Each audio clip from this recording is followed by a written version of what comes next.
ડભોઈ તાલુકામાં હાલ રવિ સિઝનની જમાવટ જોવા મળી રહી છે, ત્યારે ડભોઈ તાલુકામાં યુરિયા ખાતરની તીવ્ર અછતને કારણે ખેડૂતો પાયમાલ થવાની ભીતિ સેવી રહ્યા છે. છેલ્લા 10 દિવસથી ખેડૂતો એક થેલી ખાતર મેળવવા માટે ડેપોના ધક્કા ખાઈ રહ્યા છે, છતાં તેમને ખાલી હાથે પરત ફરવું પડી રહ્યું છે. ડભોઈના ગુજકો, માસોલ અને સરદાર ડેપો ખાતે વહેલી સવારથી જ ખેડૂતોની લાંબી કતારો જોવા મળે છે. કડકડતી ઠંડીમાં વૃદ્ધ ખેડૂતો પણ છેલ્લા 10 દિવસથી એક થેલી ખાતર મેળવવા માટે ડેપોના ધક્કા ખાઈ રહ્યા છે, છતાં તેમને ખાલી હાથે પરત ફરવું પડી રહ્યું છે. ડેપો પર સ્ટોક નથીના પાટિયા વાંચીને ખેડૂતોમાં રોષ અને લાચારી વ્યાપી ગઈ છે.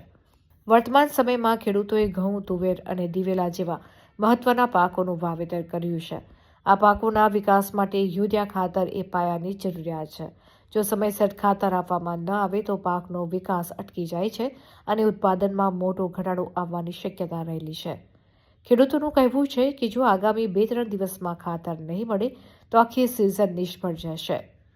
એક તરફ સરકાર કૃષિ મહોત્સવ અને ખેડૂતોની આવક બમણી કરવાની વાતો કરે છે, તો બીજી તરફ પાયાની જરૂરિયાત સમાન ખાતર માટે ખેડૂતોને રઝળપાટ કરવો પડે છે.